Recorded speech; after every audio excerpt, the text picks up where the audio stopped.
Welcome to week 7 of the Chakra Alignment course.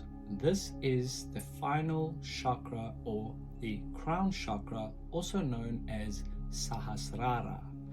This is awakening through divine connection, unity, and consciousness. This chakra is teaching you more about connecting with the higher mind, also known as the higher self, or with spirit. Okay, so the Crown Chakra, or Sahasrara in Sanskrit, is the 7th and the highest energy.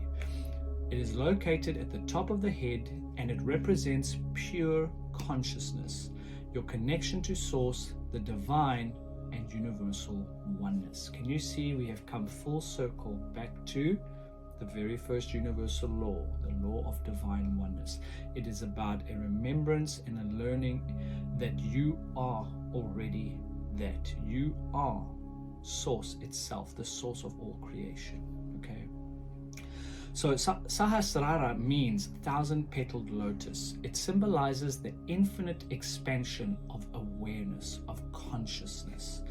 This chakra governs spiritual awakening, enlightenment, and the deep realization that you are not separate from anything, right? It is all connected. The plants, the trees, the people, the stars, the moon, the planets, the earth, it's all connected, right? When the chakra is balanced, you feel at peace, connected, and divinely guided, all right? You trust the flow of life and you sense a higher purpose beyond this material or physical realm. When blocked, it can manifest as disconnection, spiritual confusion, or even a lack of meaning and purpose, right? Putting you in a very apathetic, dull kind of energy. Okay, so again, it talks about flow, trust and flow. These words are very important on this process, or in this process of awakening. Okay, because you are no longer working from a place of force or resistance. You are just trusting that everything is unfolding as it should, when it should, and how it should. So we're moving away from this physical, material, masculated world to the more spiritual, less doing and more being, as we connect more with our higher self and we start to learn to trust the process more and more. So the Crown Chakra governs spiritual connection and enlightenment, unity, consciousness, and divine wisdom, faith, trust, and surrender to your higher will, not the ego's will, right? The will that most of us have is the will that we've been taught, that what the ego wants. That's not your truest, deepest desires. That's why those desires become addictions, attachments, and karmic cycles. When you're acting from the highest mind, it's your truest, deepest soul desires that you're acting out and working towards. Inner peace and serenity, and the expansion of awareness and purpose. My true purpose. I have a feeling of purpose in this life beyond the physical. All right. So what causes blockages? The Crown Chakra can become blocked when we are overly attached to this physical world. Ego-driven thinking, what did I say? The desires of the ego, or rigid belief systems. Religion is a big one, right? Politics is another one. Okay. Disconnection from spirit, despair, or intellectual pride can limit the flow of divine wisdom. Blockages can manifest as feeling lost, purposeless, or spiritually disconnected. Overthinking or intellectual arrogance, depression or apathy, big one. Cynicism or disbelief in higher guidance, and difficulty surrendering control. I went through this. I had a big problem believing in a higher connection for many years, thanks to systematic systems, that religion, right? So the same thing that was supposed to help me with awakening had the opposite effect, because no amount of people can form that connection, right? It's you have to have that connection directly to Source, and you don't need a middleman. It seems they just cause more problems than solutions anyway. So, examples to help you reflect on your own life is growing up in an environment without spiritual support or discussion, experiencing loss or trauma that caused disconnection from faith or meaning, relying solely on logic and intellect while ignoring intuition, blocked third eye, feeling betrayed by religion, spirituality, or the concept of God. See, for me, it wasn't betrayed, it was just totally misguided. Suppressing your spiritual experiences out of fear of judgment, a huge one today. We're so worried about what other people think of us, and social media is just making this worse. But now you step out of that, because it's only you in spirit. It doesn't matter what other people say or think, right? Their opinions don't matter, because now you have your own direct channel. You know, it's not an opinion anymore. It's a deeper knowing. It's an inner knowing. All right, the mystical harmony between the crown chakra and the universal laws.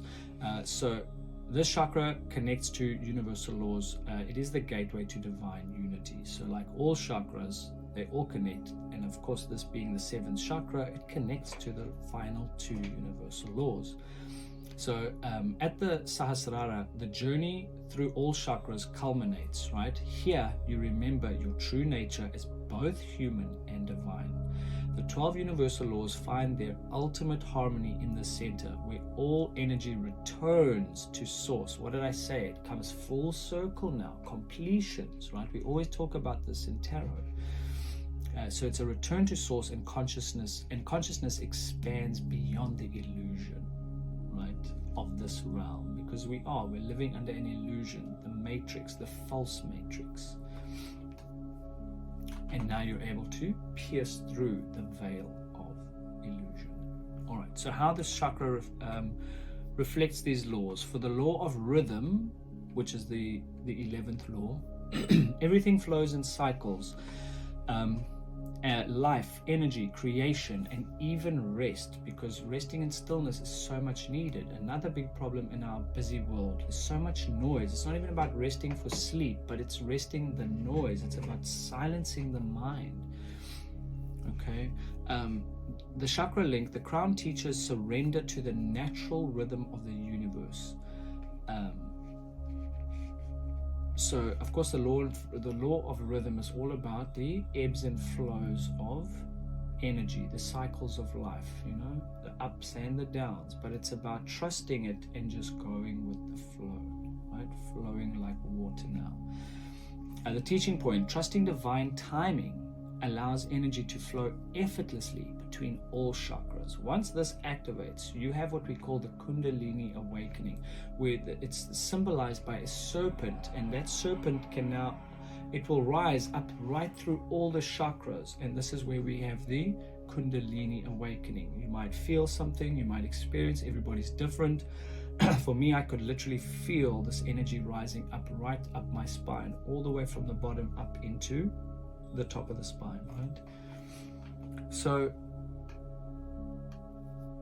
the second law, or the 12th and final law, is the law of gender.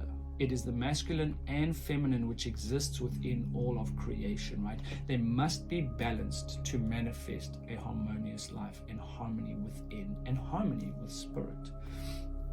The chakra link, Sahasrara, represents the divine union of both Shiva, which is consciousness, and Shakti, which is energy, right? Masculine and feminine. Shiva, masculine, Shakti, feminine.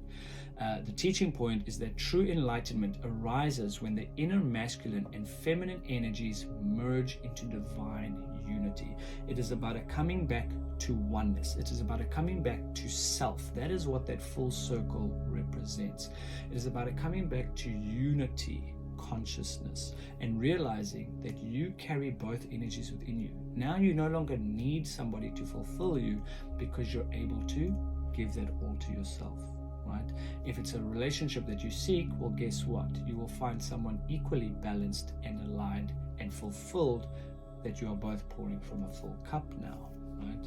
Or whatever it is that you want to attract or have in your life, you will have clearer intuition and a higher connection and higher thinking.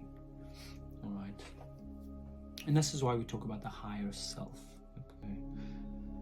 All right, the Sanskrit connection and symbolism. Sahasrara is symbolized by the 1,000-petaled lotus, representing infinite consciousness and spiritual awakening. Its color is violet or white, but it would be that bright white, bright white light, not that off yellow white, all right? The full spectrum of light, all right? Showing the transcendence of duality. Again, that masculine and feminine energy that exists in all of creation. All right, the element is pure thought or cosmic energy, and the bija mantra is Om or Aum. That's why they pronounce it A-U-M. It's spelled O-M but pronounced A-U-M. Aum. It's up and down. Aum. Right? The deeper you go, as we've explained, always the better, because the more it resonates, the more it vibrates. If you are using your own voice as a vibration, for example. It is the sound of all creation, signifying oneness with all that is, right? They say that that was the very first sound in all of creation, and it's such a powerful one for activating both the third eye and connecting with spirit. We use the same sound on these two chakras. Some people say silence also works with the higher one, but again, it's up to you and what your preference is and actually what works for you. Try both, right? All right, when awakened, the crown chakra radiates pure awareness, pure consciousness, a state beyond thought, beyond emotion, and beyond the physical identity. It is the realization, the greater I am that I am, right? That's where it comes from, about the human being. There's nothing to do beyond the self, yet we're also busy trying to achieve something beyond us that is unattainable. Here you're acting from a place of being, and it's about understanding who I truly am, the I behind the ego, the I behind the name, the I behind the person that society has made you out to be. This is where the masks begin to fall and the truth begins to be revealed more and more. So the story connection, in Vedic traditions, Sahasrara represents the lotus that blooms when Kundalini energy reaches the crown.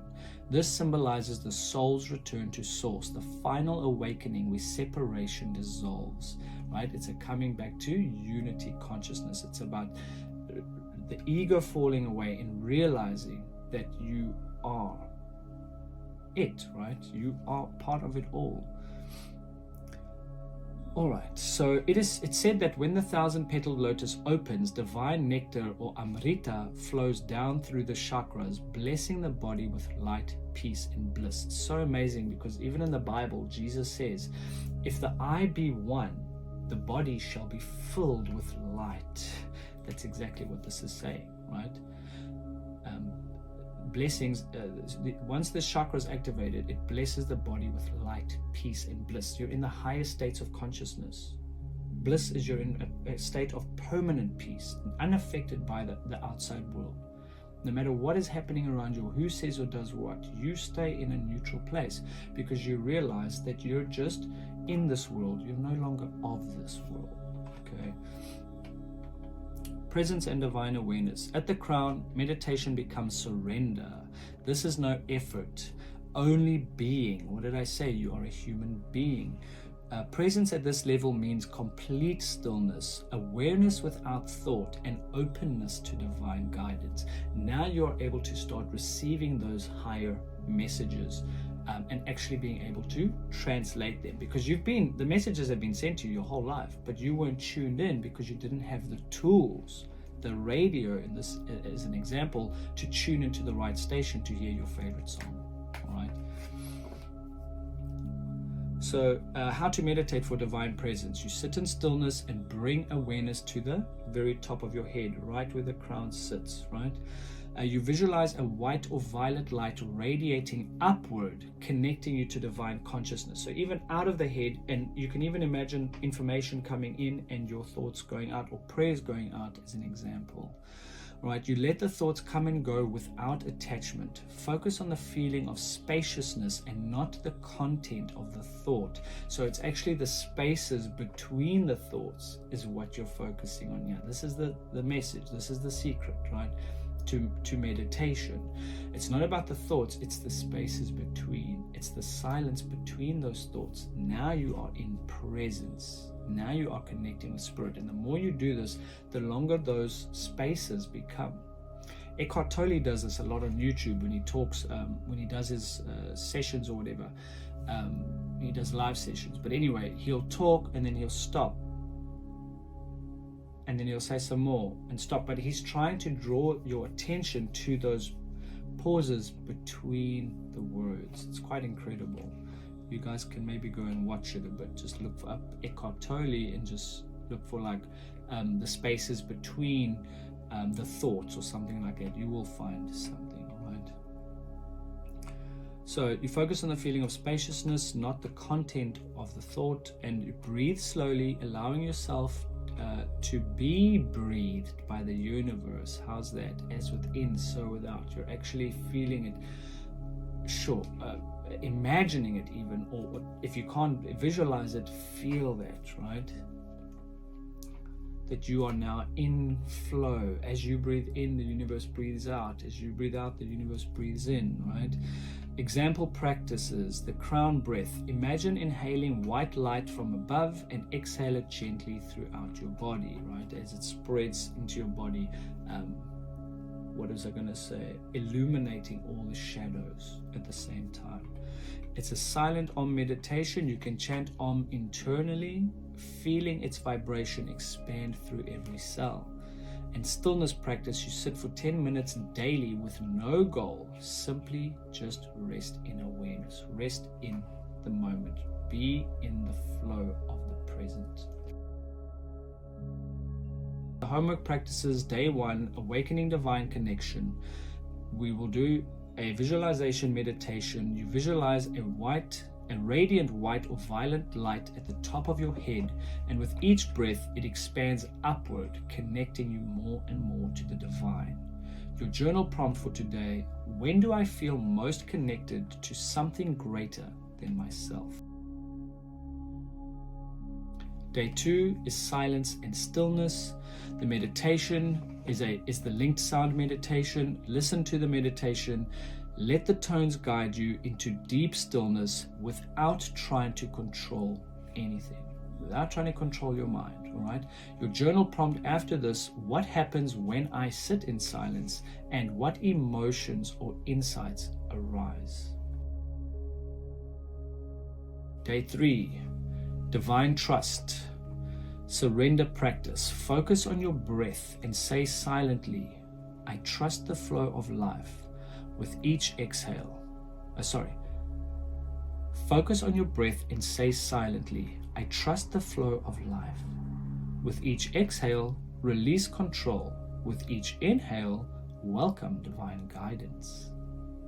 The journal prompt: what areas of my life am I still trying to control, and how can I surrender them to higher will, to my higher will? Day 4, universal oneness. Unity visualization. Visualize yourself as pure light emerging with the light of others, a vast field of connected souls, and feel yourself dissolve into the whole, all becoming one, returning to source. The journal prompt: what does oneness mean to me, and how can I live more in unity with the world around me? Day 5 is the masculine and feminine balance. You will listen to the linked Om meditation and visualize Shiva and Shakti, the divine masculine and feminine, uniting in your crown. Right? You don't have to use the actual images or symbols of the actual archetypes. You can just imagine them as energies, even if it's a blue flame and a red flame, right? And they're merging, or blue and orange, whatever the color may be. This is fine.